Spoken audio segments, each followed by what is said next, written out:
All right, good morning. It's Monday, and old One Eye has drawn first blood. Good morning, Steve. How you doing, brother? Cameron, how you holding up this morning, brother? I'm holding. No, I'm not holding. It's not in this house. And if I was, it'd be really stupid to admit it, wouldn't it? Wouldn't it, though? And I see Bubbles in the audience there. Good morning. Yes, all right. Good morning. So, we cheated on show prep this morning. We let Austin Peterson do our show prep this morning. We might just let Austin Peterson do our show prep every Monday morning, because it might be. That guy... What? Libertarians. Okay, just real quick. Libertarians. Seriously. Like, big L libertarians, not like little L libertarians, but big L libertarians. You know why you guys keep, like, not winning? Because you keep running losers. Like, you had... Who was the Joe? Yeah, the Fantastic Plastic Man, Austin Peterson. I mean, how was he not your pick? Or even John McAfee. Like, Steve says Captain Bumper Sticker's been pretty solid lately. I don't know, McAfee was shady. Yeah, but he was libertarian as fuck. And he had that cult of personality thing. He did have that. But I'm still suspicious of all the antivirus software. Yeah, but I mean, any guy that would drink that amount of scotch and then go do a presidential debate and still compete, that's a... Well, anytime somebody gets that, not just prolific, but effective, or at least apparently effective at preventing a virus, like McAfee did, I suddenly wonder, and I'm not speaking about anything else that you might draw context from, is whether or not the, Frustrated Incorporated is creating the disease since they have the cure. Because I don't. Because software viruses, computer viruses, that's organized crime, big business right there. That's where the ransomware stuff originated. That was all, that's... Yeah, but come on, buddy. Nobody would ever create a biological weapon that was just dangerous enough. I wasn't going to make that connection at all. I had completely avoided that connection by talking about the computer virus and McAfee. See, but what... I wasn't going to go there at all. I'm not going there. This first meme. Is your freedom more important than our safety? Completely unrelated. That's not... Yes. It's not a segue. Yes, it is. It's literally... You're right, it's a meme. A Segway is a funny little scooter thing that you lean forward on. Also unrelated, I've always wanted to put a Maw Deuce on a Segway and just hold the fuck on. You wonder where the center of gravity on that would be, because it would be different when you were pulling the trigger than when you were not pulling the trigger. Like, you basically are in the Superman pose when you've got the... Like, could you put an electronic switch to the butterflies that informed the Segway that it needed to shift the forward gravity balance in direct reaction to the recoil of the weapon, thus preventing you from, I don't know, falling on your ass with 30 pounds of machine gun, 50 pounds of ammo, and 50 cal spraying through the air. Look, guys, it's a lit rainbow. Oh my God, it's a double rainbow. I wonder what kind of pot of gold's at the end of that rainbow. Okay, all right. Oh, it's called a fat boy. Oh my. Oh yeah. So, is your freedom more important than our safety? Yes. And let's just let's talk about Australia a little bit in that context. Australia, where gun control laws have totally not been a problem. Oh yeah, I didn't include it in our show prep, but another meme that Austin Peterson shared basically said Australia is proof that gun control works as intended. So we get a lot of we hear it often, or at least we used to. We may not hear it much anymore, because wow, has it proved the case But you used to always hear, well, Australia had the voluntary buybacks. No, it was a mandatory buyback. It was, you will sell your weapon back to the government. And you will like it. Who never sold it to you to begin with, so I don't understand how it's a buyback. That's some of that left language bullshit right there. Buy back something it never bought in the first place. The fuck? Undocumented citizens. Yes, exactly. Oh, it's jumbo shrimp. Whoa. Hey. Criminals. For anybody who doesn't recognize this image, that the V word there is somebody has photoshopped it to replace the word Autobite, which is the German word for work. This is the front gate of Auschwitz. Autobite macht frei. Work will make you free. Which was really a bit of a joke. A dark joke. But a bit of a joke, because yes, work will make you free. They would literally work you to death in the concentration camps, which are in no way similar to the transient, unvaccinated. They're literally concentration tourists. camps. That's another one of those Cabins. language things. Yeah, that's another one of those language things thank you, Bertrand Russell, for really expressing this concept well. We hear the word concentration camp and there's an emotional association with it, and rightly so. But as far as like the technical definition of the word, let's not forget FDR, progressive hero, took a whole bunch of people that looked a certain way, as in people that looked Japanese, and put them in concentration camps. I mean, we didn't gas them to death when they were in concentration. And that's an important distinction, right? But we put them in concentration camps. That's a thing that happened on this soil less than 100 years ago. George Takei, what is your fucking problem, dude? Keep voting for the people that put you in those concentration camps when you were a kid. Go right ahead. Yeah, that blows my mind. He will go on. He's made the comparison when talking about the kids in cages.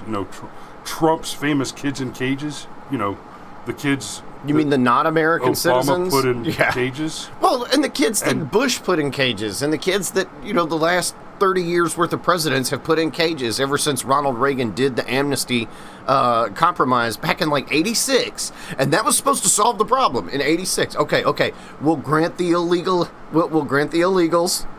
We'll give them citizenship, and then we'll just reset from zero, and we'll solve the border problem. And guess what? When the first part happened, the illegals got their amnesty. Yeah. So anyhow, a concentration camp is not the same thing as a death camp. A death camp is a subcategory of a concentration camp. Yeah, all beetles are bugs, but not all bugs are beetles. Correct. But it's damn difficult to have a death camp if you don't start with a concentration camp. Yeah. And do you know how you start with a concentration camp? Progressives? Specifically, the concentration camps that most people are most familiar with, which also happen to be death camps, began with the accusation that there are diseases, and these diseases are a problem. Specifically, in that case, it was tuberculosis. And you start by saying, all the people that look like this are the ones that are spreading the disease, right? All the people with a... Okay, so somehow we traded the yellow star for a red hat, and well, you just have to be re-educated. And it's funny. It's not, but it's funny how we've been hearing from as early back as the 2016 election cycle. We've actually, if you'll remember, Project Veritas. Okay. Brain, words, go. Okay. As early as the 2016 election cycle, we saw Project Veritas drop an expose where they had a bunch of Bernie Sanders staffers, not supporters, not random voters, not Not his unpaid interns, which make up the majority of his staff, by the way, which is hilarious, but his actual paid, ranked staffers advocating for gulags and re-education camps specifically for white conservatives. And they were explicit about that. That's a good thing. That's a good thing. Breadlines are a good thing. And Stryker says Lenin and Stalin beat Axis to the camps, if memory serves. That's correct. The gulags. So. Oh yeah, no, we're guys that think communism is bad. Don't worry about that. And we understand that that Lenin and Stalin are terrible people. But in this context, as far as the emotional weight that concentration camps carry behind it, you think of Germany, and I don't want to go down the rabbit hole as to why that's been pushed onto our popular culture the way that it has. Like, nobody hears Stalin and thinks, woo, villain. I mean, we do. But you take the average stupid person out there and you say Hitler, and they go, woo, villain. Like, it gives them the shivers. Yeah. And it should, like... And not enough of them react to the names Lenin, Stalin, Pol Pot, Mao, Winnie the Pooh, with that shiver the way that they should. Man, and Pol Pot was like some, read up on that one in those marches in Cambodia. Believe it or not, there are worse monsters in history. Yeah, but only because he ran out of people. Think if he'd been in charge of a bigger country. That's your dark humor for you this morning. I'd have been a badder guy, but there's only so many locals I can murder, right? I only had 7 million Cambodians to start with. God. Yeah, good Lord. Go read up on the Holodomor. Yeah. Well, there's a girl that survived the death marches from Pol Pot. She wrote a book called First They Killed My Father. Like, that's the name of the book. Jesus Yeah. Christ. Woo! Anyhow, so why is freedom more important than your safety? Why you rolling up on poo? Think. No, oh God, what's his name? The head of the Chinese Communist Party right now. It's got to be something. Joe Biden? No, Joe Biden is not the head of the Chinese Communist Party. Yeah, but that was a great throwaway line. He's an obvious puppet. Like 30 seconds after we go off air, we're going to remember his name. Yeah, we are. Xi Jinping. Xi Jinping, that's it. There you go. Winnie the Ping. Oh, my. Or Xi Jinping. Right. Have you ever read The Tao of Pooh? Yeah, of course. Fix yourselves, guys. Go read The Tao of Pooh. But skip the Day of Piglet. It was all right, but it wasn't. The author goes woke in the good. sequel. It was, hey, this did well. No. Piglet had a bad day. Yeah, well, yeah. But Christopher had a good poo. Okay. All right. So freedom being more important than your safety. Okay, so here's the thing. Your safety can be absolutely guaranteed. It is possible. It is absolutely possible for you to be 100% guaranteed that you are as safe as you can possibly be on this earth and no more harm can befall you. Bullshit. That Jeffrey Epstein didn't death. kill himself. That state is called death. Oh, see, I didn't even know you were going there. I like how I accidentally backed your point up right there. So, short of that, this side of the grave, let's say, I don't know, you're in a maximum security prison under constant surveillance. With 2 guards and 24-hour video surveillance footage and a cellmate at all times. And the whole freaking world knows that those people want you dead. Like, the whole world is expecting you to get murdered in the most secure location you can be. Like, as soon as you got arrested, people started cracking jokes about how he's... Hey, Jeffrey Epstein didn't kill himself, and then, like, it came true. Oh, my God. And everybody, like, right and left, all went, yeah. Jesus, that is not... If you didn't strap on a tinfoil hat and try to ask the Clockwork Elves, WTF, son, then, well, it's not complicated. If you didn't do those things, you probably voted for Joe Biden. Well, and the problem with safety is you would think... I keep seeing those bumper stickers that say "Riding with Biden," and all I could think was, "Yeah, but not very far." Let's see if those make it to a second term. Yeah. I stopped to get... Okay, I ran out for smokes last night, and I noticed that my truck was on E. So I pulled up to the gas station. But I was in a little bit of a hurry, so I didn't want to hang around long enough to fill the truck all the way up. I got to run out later anyway. So I figured, okay, fine, I'll just throw $10 in the tank so I can get back and not have to stand here and wait for the tank to fill up. I can, big old pickup truck, big old gas tank. And for $10, I got my E needle to move from E to still E. Yeah, it reminds me of 6 months ago, that would have been a quarter tank. Yeah, reminds me of when Obama was president. Oh. Yeah.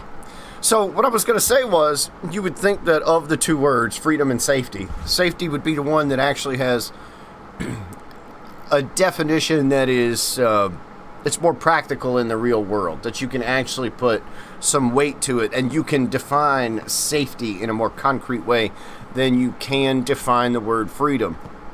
But I would say that that's actually a lie, because you can't ever really be safe. I forget the name of the story, but I read a sci-fi story when I was a kid where man created the perfect robot that would keep you safe forever, and it was a smart robot, and it would continually update itself to keep you safer and safer and safer. And at first, things were great, and then the robots started doing things like not allowing you to shave because somebody nicked themselves while that's shaving. That's the robot that eventually gets into the MCU and wipes out humanity, because humanity is its own greatest threat. It never went full Ultron, but I mean, you eventually got to the point to where, like, you were not allowed to leave your bedroom for any reason, and because that's what kept you safe.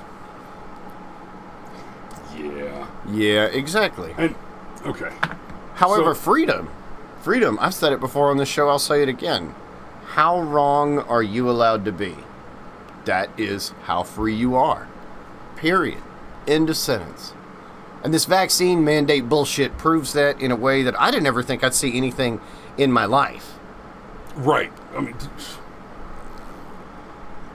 and like we've talked about the vaccine several times. Man, I don't care. I'm not against the vaccine. Right? I'm not getting the vaccine because I have a particular pre-existing health condition that makes me a high risk on the vaccine.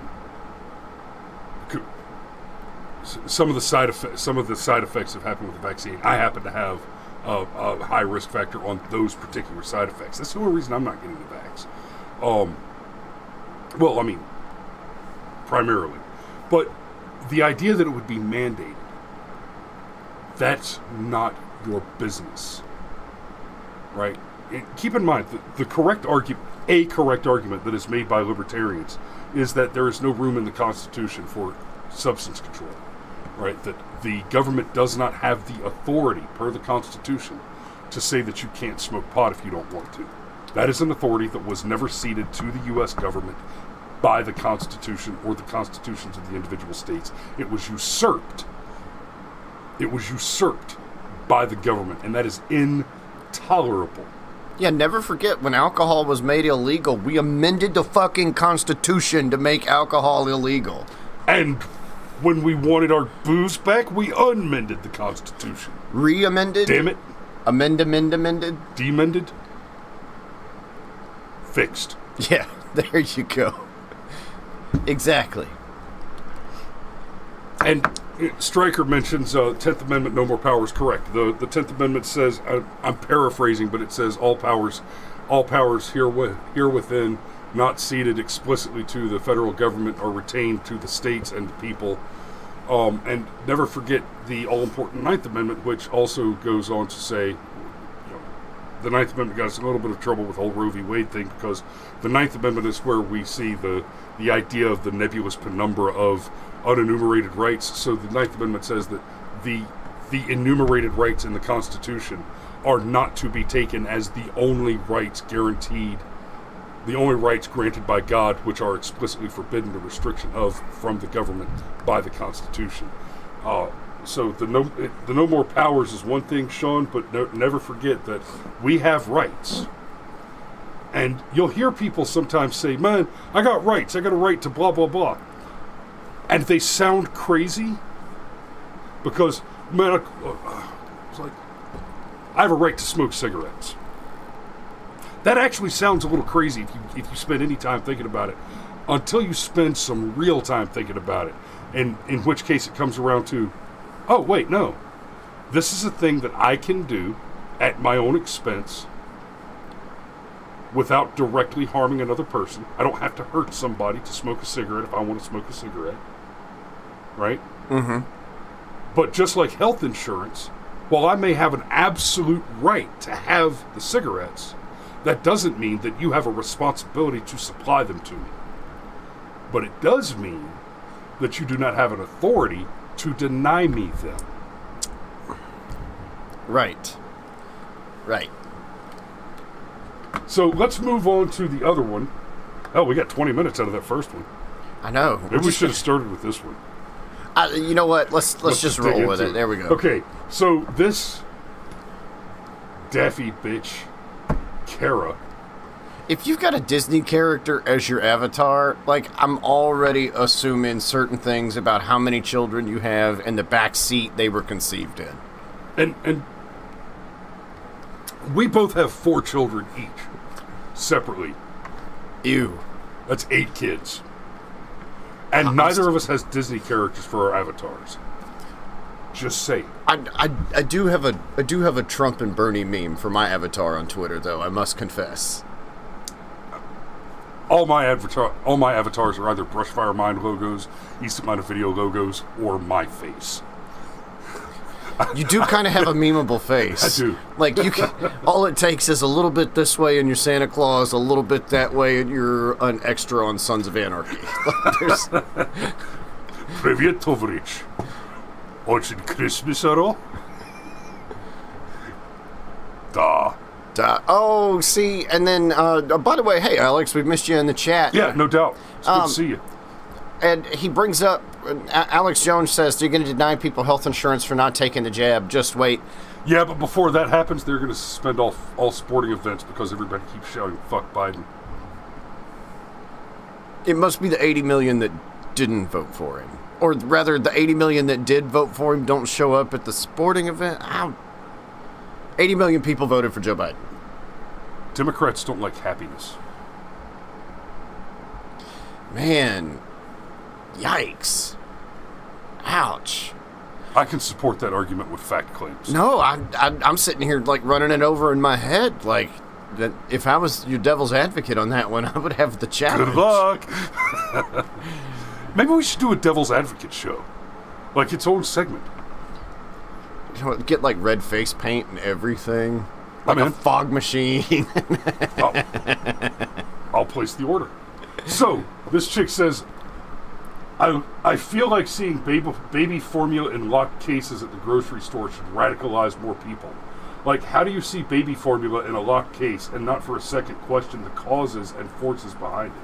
How does that not, at the very, very least, begin to instill some doubts about capitalism? Okay, we gotta give. Okay, I think it's time to award the top comment award because Krista said something absolutely inarguable. Boobs are the answer to everything. Yep. In this context, though, our chat is discussing, okay, how do you get around this baby formula conundrum, and boobs are the answer. It's probably best that my mother's not watching right now, although I'm 90% sure she's heard me say this before. The first thing I ever learned is that I like boobs. As I have grown older, my motivations have changed. But not my opinions.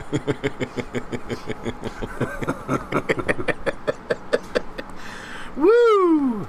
And, well, Striker says left want boob lopped off. No, actually, the left is going out of the way to get penises lopped off, right? You don't hear them pushing the trans agenda going female to male so much. But you keep hearing a push for men to lop off their junk and compete in women's sports, because at their very core, the left is morally comfortable with using violence and force to take from one and give to another, most especially, when the recipient has not earned the reward. It's that simple. But this, when Peterson posted this, go ahead. Exactly the thing that I'm explaining here, that people who lean left are morally comfortable with using violence and force and subterfuge, right? Like, I mean, the DNC's version of Sharia, they have their own version of Sharia law, where they have a taqiyya. It's totally cool to just lie to people, as long as you're lying to a perceived enemy. As long as you're lying to an infidel in a red hat. Masks will do you no good. Don't go buy masks. Right? So this chick right here sees that stores in general have had to lock up goods in what would otherwise be a free market, because those goods are being stolen by people. And, like, I mean, she's talking about baby formula. That's a whole thing that we can go down. We could talk about the ethnographic data related to which women prefer and disprefer breastfeeding. And the numbers on that will shock you. But she's talking about people stealing baby formula.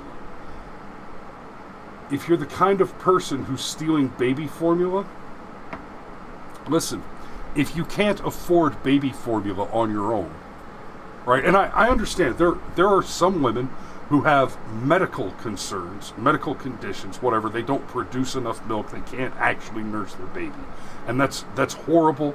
It's unfortunate, and I wish you the best of luck. But we already have social safety net programs that we're funding to cover that cost. So, kind of like homeless people, I dare you, go find me a homeless person who is not homeless by choice. The crazy ones. No, most of them. No, I just mean the crazy ones. That's a whole other conversation to have. But you'll find that the homeless are by and large, right, and not 100%, but by and large, they're homeless by choice. And I'm not saying that they one day just decided, well, I want to live on the street. It's a little more complex than that. But guys,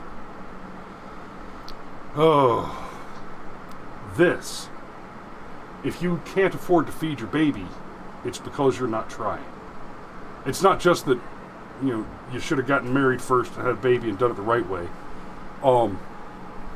But WIC is a real thing too. Like, just confession. My first child was born out of wedlock, and that particular baby's mama had been brought up to believe that, you go and you get the help from the government. So I was a radical shock to her when I was like, yeah, but we could just go buy the formula.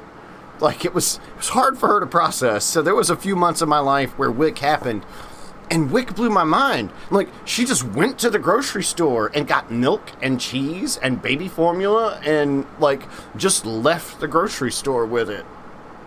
Like, and it was fine. I mean, she had to go through the line. Right. But like, yeah, she had, like, a little thing before they switched over to the cards.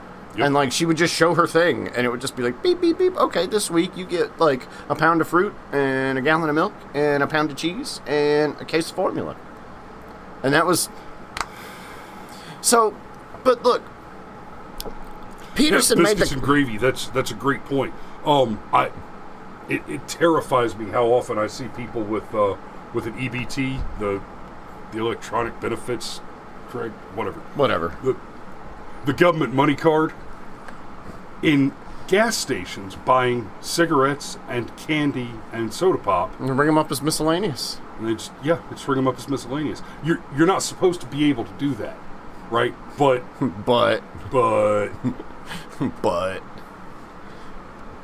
Yeah, so the comment that Peterson made about this, and this is really important, is that imagine being so stupid that you think the fact that people steal things is the fault of capitalism. You know, like, go to a pawn shop, okay? And the pawn shop is going to have the guns and the jewelry on their side of the counter. Especially the guns. And the jewelry. Especially the guns. Well, there's the guns they're selling you. If I can steal a gun, I can steal everything else. Well, there's the guns they're selling you, and then there's the guns they're not selling you that they also have on the other side of the counter. There's so many great stories about people trying to rob pawn shops. I'm sorry, that's a total tangent, but I can't roll out of bed after I've read one of those stories where somebody goes in to rob like a pawn shop. Or I've literally read one where this dude goes into a gun store. Goes into a gun store, middle of the day, with a pistol in his hand, a revolver in his hand, to rob the gun store. And there's like 15 people in the gun store, right? 3 of them are working, and the other 12 are customers. And in the gun store, and suddenly everybody draws down on the guy. It's like something from an old Looney Tunes cartoons. All of a sudden, they're looking down like a dozen barrels at once, going, "I'm sorry." That's a Darwin. That's an automatic Darwin Award. So, all right. Yeah, look. I could beat this to death for another hour. I think we're there. This tells you that that the left, and what's the old thing? If socialists could do math, they wouldn't be socialists anymore. Because part of what this is an anti-capitalist argument, and at the current point in our zeitgeist, if you see an anti-capitalist argument, you're seeing a pro-socialist argument. So Kara, with the Mike Wazowski avatar, actually thinks they're making a good, solid pro-socialist argument, and 300,000 likes. Yeah. Seem to agree. 300,000 likes seem to agree. We need to do a breakdown. We need to do a breakdown on capitalism philosophically on another show, but just real quick. Baseline capitalism, right? The leftist, the Marxist, the socialist argument against capitalism is the idea that it tends toward corruption because of the impurity of the profit motive, and that if everything is profit motive, then your motivation is to steal, and that necessarily all profit is generated through some sort of coercion, some sort of theft. You know, like, oh, well... But it's a zero-sum game. There always has to be a loser, and there has to be a loser. That loser, that loser loses disproportionately more than the loss. They assume that because in capitalism you can win disproportionately above your win, that always means that the loser loses disproportionately below the level of their loss. But the core of capitalism is the willing, voluntary exchange of perceived similar, not equal, similar values. And part of that is going to be things like, I have an overabundance of blankets and he has an overabundance of meat. I cannot make use of all of the blankets and he cannot consume all of the meat before it expires.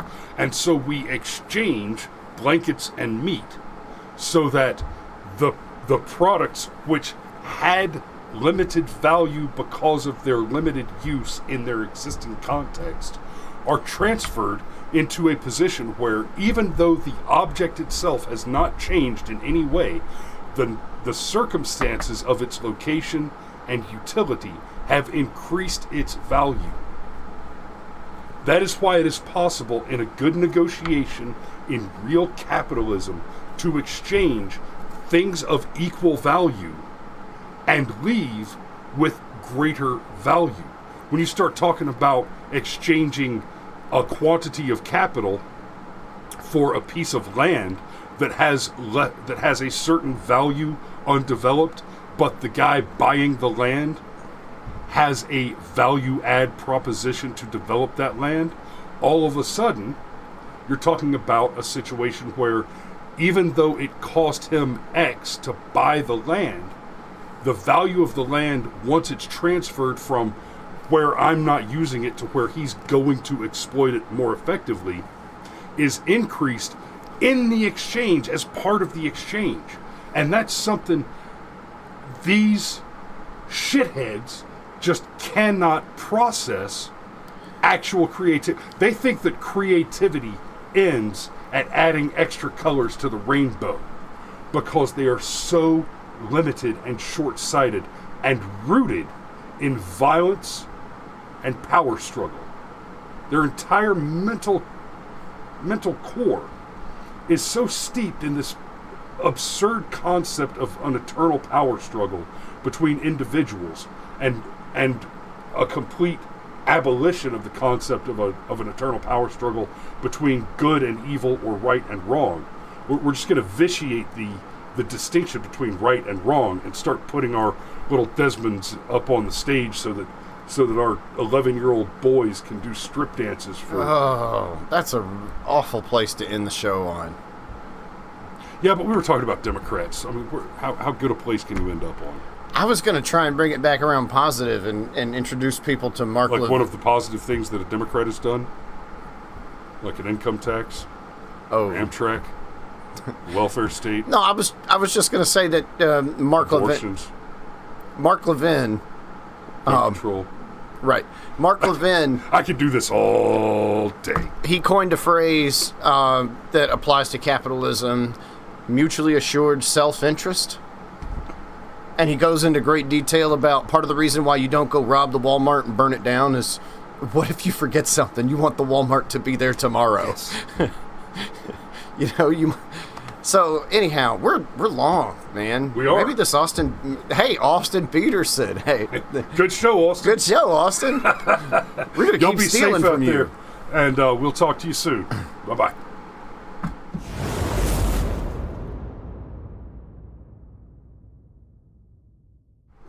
And just real quick, Stryker mentioned capitalism does not break nap. You're right.